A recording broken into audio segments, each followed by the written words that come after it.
My name is Dalaina Smith, and this is my Module 15 EDL 858 case study.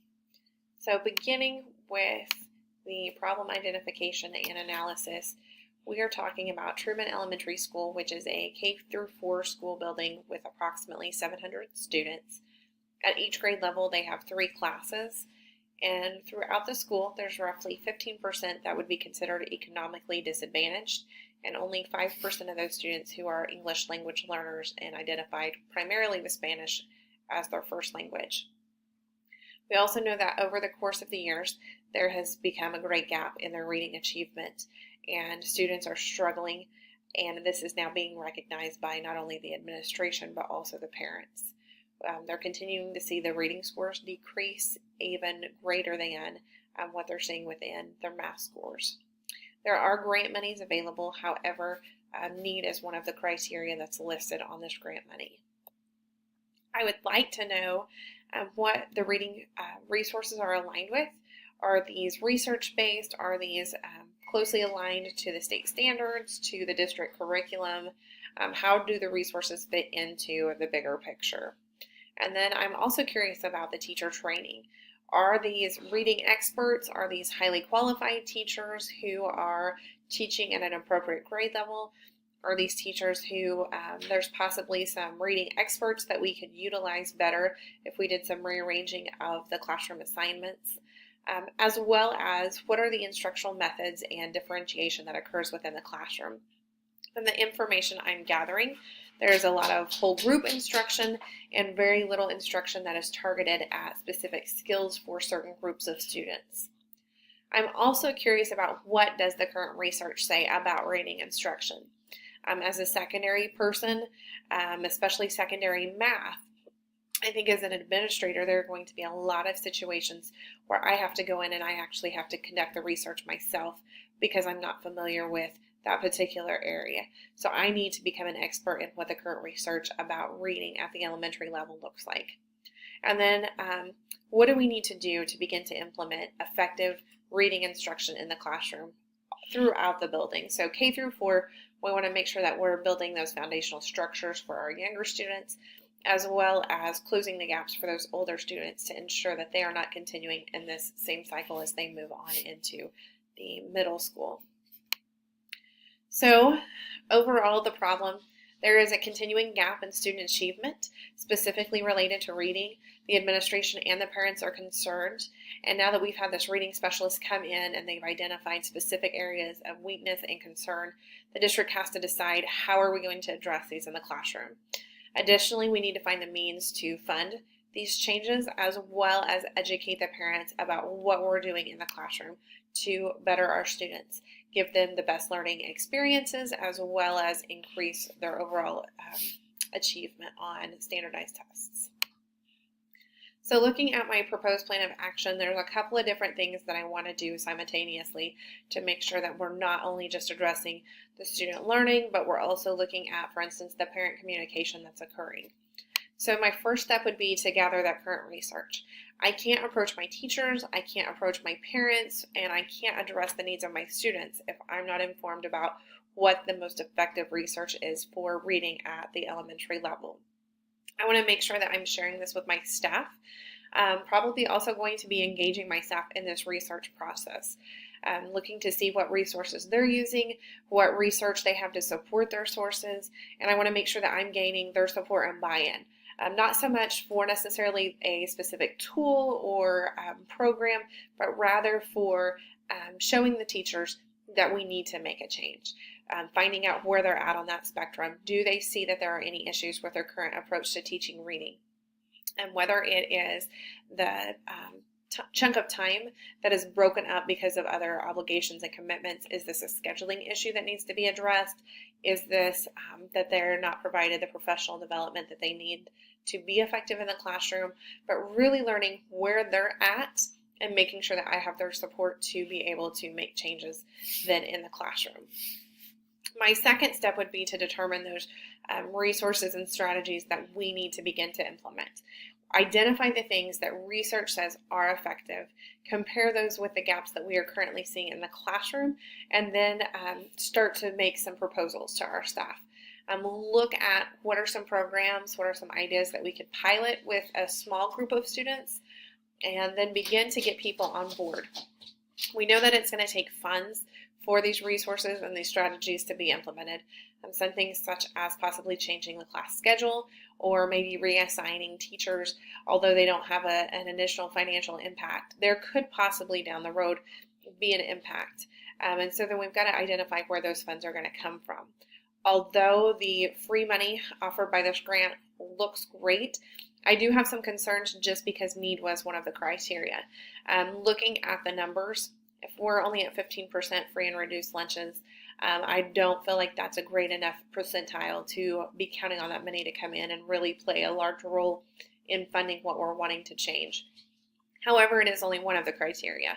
I definitely think we're in a spot to say that we can show the need, we can show the gaps, and if we're fluent with that research-based reading instruction, then I feel like we do have a good chance to request those monies and possibly supplement. But we also need to make sure that we're informing the Board of Education, the district stakeholders, having those open means of communication so that if we need the district to step up and fund this change within our school system, that we have their support.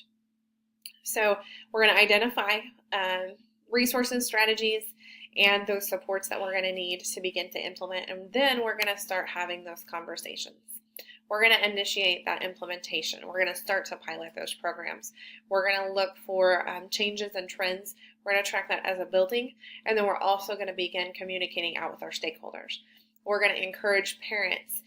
What's their role? If we're looking at the research, we don't want to look just at the research in the classroom, but also what's the research saying about reading with your child at home.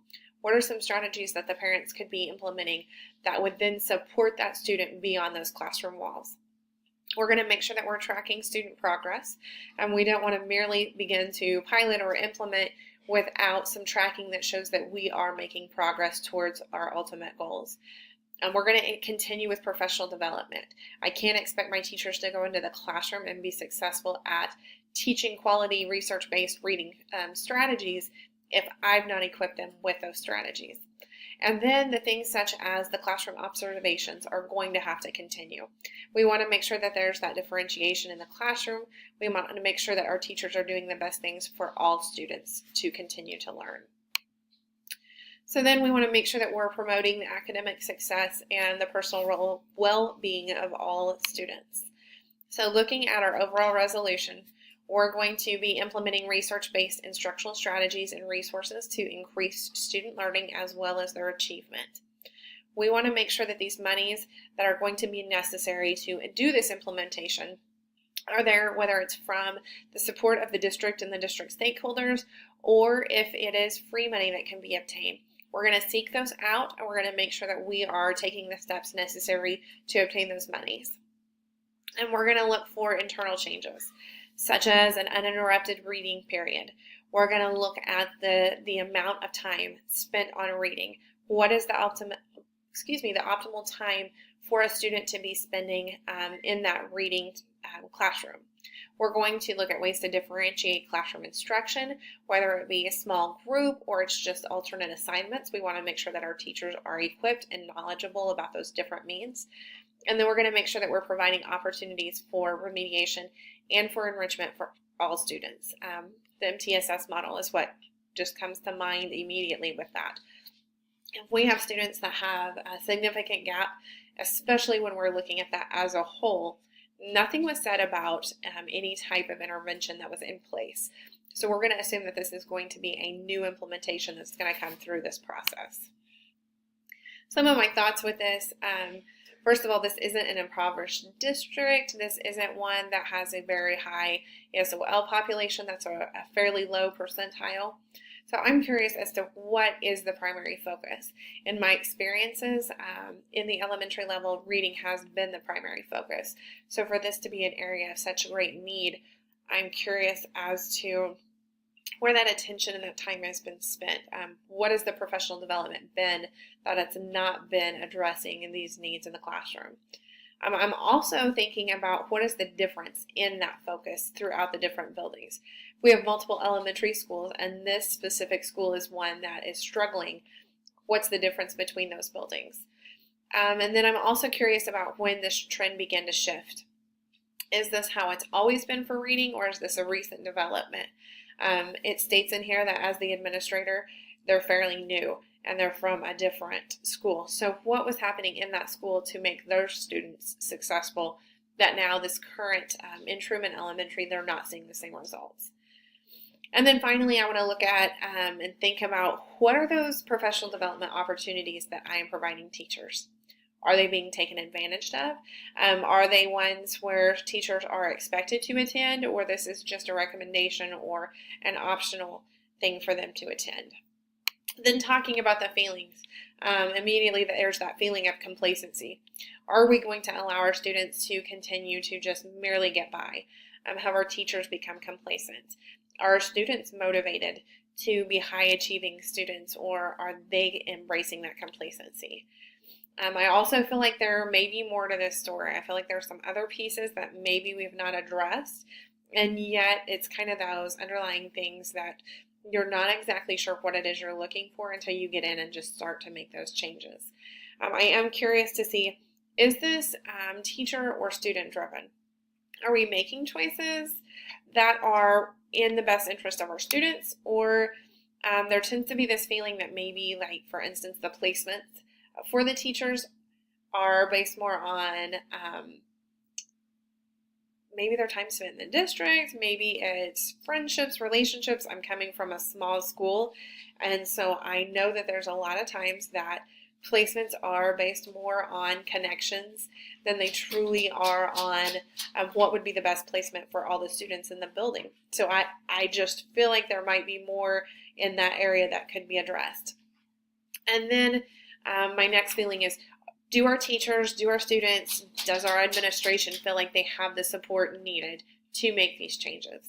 That's one thing for me. I really feel like if our teachers and if our students feel like they have the support, many times that they will strive to make those changes. However, I know if they're not supported, it becomes very difficult to encourage them to jump off the deep end into something that would be radically different from what they're accustomed to. And through this, we want to make sure that we're valuing the student learning as well as the parent concerns. We want to make sure that reading is a top priority for all of our students. We want to make sure that we are addressing the individual needs of every student within our building, and that we are looking for growth in each and every learning experience. So as the building level administrator, first of all, we looked at engaging the family and the community by hearing and addressing their concerns.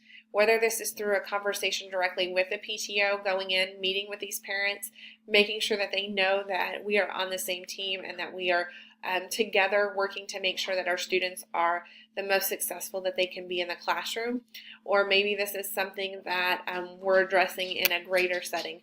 For instance, sharing communication, sharing those research-based strategies directly with parents. As we begin to make changes, we're going to want to make sure that we're communicating out with parents what these changes are. I think there's a very fine line in being premature in those communications. However, we do not want the parents to think that we're being complacent and not implementing anything or not acknowledging their concerns. And then we also want to make sure that we're explaining and we're engaging parents in their role. We want to make sure that parents are active in their students' learning as well as pushing them on. We know that the parents are the student's first teacher. So we want to make sure that they understand that we value them as an educator in their student's life, and that we want to make sure that they are part of this journey with their student. When we're looking at the data and we're determining how we're going to utilize this to make sure that we're addressing these community concerns about the instructional program, first of all, we're going to be very transparent about things such as assessment scores, which we know our parents can already access online. So we want to make sure we're sharing that data, that parents don't feel like they're finding it behind our backs, but rather we're looking at it as a community as a whole, and we're making those goals for our future, where we want to be and what we're going to do to change where we're currently headed. We want to make sure that we're clearly communicating that plan with our parents through multiple means of communication, such as parent forums, the PTO, written communication, verbal communication, making sure that we're reaching as many as we possibly can.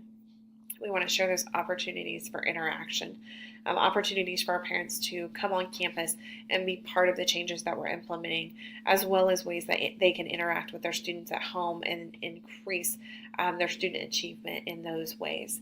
And we also want to make sure that we're sharing that continual growth, whether this is gains that are made based on smaller assessments, the state assessments, norm referenced items, or possibly it's just things that as a district we have implemented something and we feel like we're being very successful at it. For instance, maybe a school-wide spelling bee. Let's look at implementing spelling throughout the building, and then let's give a way to celebrate it with our district as well as with our community.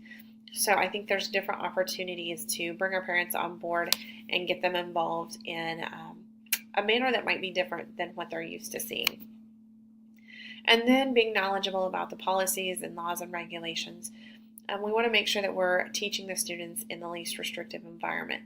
We're not providing any kind of differentiation within the regular classroom. We know that with our most extreme students, those students are going to have to receive a lot of instruction outside of the classroom. For a lot of these students, that's probably going to look like pulling them to the resource room. So we want to make sure that we're offering differentiated instruction as well as assessments within the classroom so our students can remain in that least restrictive environment. We want to make sure that all students are making adequate gains. We don't want to be looking at just a small group of our students, but rather ensuring that all students are being educated and showing growth in their learning. We are also going to be double checking to make sure we have highly qualified teachers in as many classrooms as possible. What can we do to help make those teachers continue to pursue their education to ensure they are highly qualified? And then what transitions can be made within the building or throughout the district to ensure that we have the best teacher in the best classroom for optimal student learning and growth. And then finally, as we're sharing that data with our district stakeholders, we want to make sure that we are respecting the privacy of the population of our students. We don't want to share any factors that would identify a specific student. We also want to be mindful and respectful of their demographic information as well. And then finally, when we're looking at that ongoing dialogue, how are we communicating with these decision makers outside the school? So we want to make sure that we're addressing the groups such as PTO. We're sharing with them what we're doing, what our goals are, and how they can become part of that and stay active in their students' learning. We want to make sure that we're communicating with district stakeholders. This goes so much farther than just the possibility of needing the funding to make these implementations. We also want to make sure that this is a community approach, that the community values reading and our student performance. Why is it that we want to have a high achieving, successful student body as they move throughout the grades? And then getting a community that rallies around those students to make that possible. And then we also want this to be an opportunity to continue to open up the dialogue to further that communication between the parents and the school district to where they know that not only are their voices heard, but then that we respond. We want this to be a two-way communication. We want input and we want feedback both directions. We do not want this to be a one-sided thing. And at the same time, we also want there to be that respect of the district as the educational professionals and experts. So at the end of the day, we want them to know that we are putting all of our time and efforts into ensuring they are getting the best possible education and that their students' learning is highly important to every person that is on staff within our building.